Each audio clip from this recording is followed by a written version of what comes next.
April 14న doctor BR Ambedkar పుట్టినరోజును అంబేద్కర్ జయంతిగా జరుపుకుంటారు. ఈ రోజును సమానత్వ దినోత్సవం అని కూడా అంటారు. డాక్టర్ బిఆర్ అంబేద్కర్ జీవిత కథ. డాక్టర్ భీమ్రావ్ రాంజీ అంబేద్కర్ 1891 ఏప్రిల్ 14న మధ్యప్రదేశ్లోని మో అనే గ్రామంలో జన్మించారు. ఆయనది మహర్ కులం. ఆ రోజుల్లో ఆ కులాన్ని అంటరాని కులంగా భావించేవారు. ఆయన తండ్రి రాంజీ మలోజీ సక్పాల్ బ్రిటిష్ సైన్యంలో సుబేదారుగా పనిచేసేవారు. అంబేద్కర్ తన తల్లిదండ్రులకు 14వ సంతానం. చిన్నప్పటి నుండి అంబేద్కర్ కుల వివక్షను ఎదుర్కొన్నారు. పాఠశాలలో ఆయనను ఇతర విద్యార్థులతో కలిసి కూర్చోనిచ్చేవారు కాదు. నీళ్లు తాగడానికి కూడా అనుమతించేవారు కాదు. అన్ని అడ్డంకులను అధిగమించి అంబేద్కర్ ఉన్నత విద్యను అభ్యసించారు.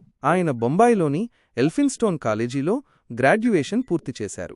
ఆ తరువాత బరోడా మహారాజు ఆర్థిక సహాయంతో కొలంబియా విశ్వవిద్యాలయం, లండన్ స్కూల్ ఆఫ్ ఎకనామిక్స్లో ఉన్నత విద్యను అభ్యసించారు. అంబేద్కర్ న్యాయవాదిగా, ఆర్థికవేత్తగా, రాజకీయ నాయకుడిగా, సంఘ సంస్కర్తగా అనేక రంగాల్లో విశేషమైన కృషి చేశారు.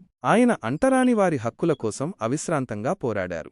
వారి సామాజిక, ఆర్థిక సమానత్వం కోసం ఉద్యమాలు చేశారు. స్వాతంత్ర్యం తరువాత భారతదేశ రాజ్యాంగ రచనలో అంబేద్కర్ కీలక పాత్ర పోషించారు.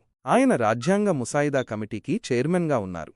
భారత రాజ్యాంగాన్ని రూపొందించడంలో ఆయన చూపిన ప్రతిభకుగాను ఆయనను భారత రాజ్యాంగ పితామహుడు అని పిలుస్తారు.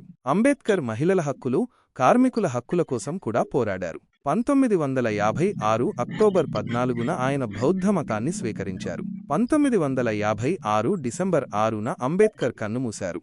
డాక్టర్ బిఆర్ అంబేద్కర్ తన జీవితాంతం సమానత్వం, న్యాయం కోసం పోరాడారు. ఆయన ఆశయాలు నేటికీ మనకు స్ఫూర్తినిస్తూనే ఉన్నాయి. ఆయన జయంతిని మనం ఆయన చేసిన కృషిని గుర్తుచేసుకోవడానికి, ఆయన ఆశయాలను ముందుకు తీసుకెళ్లడానికి జరుపుకుంటాము.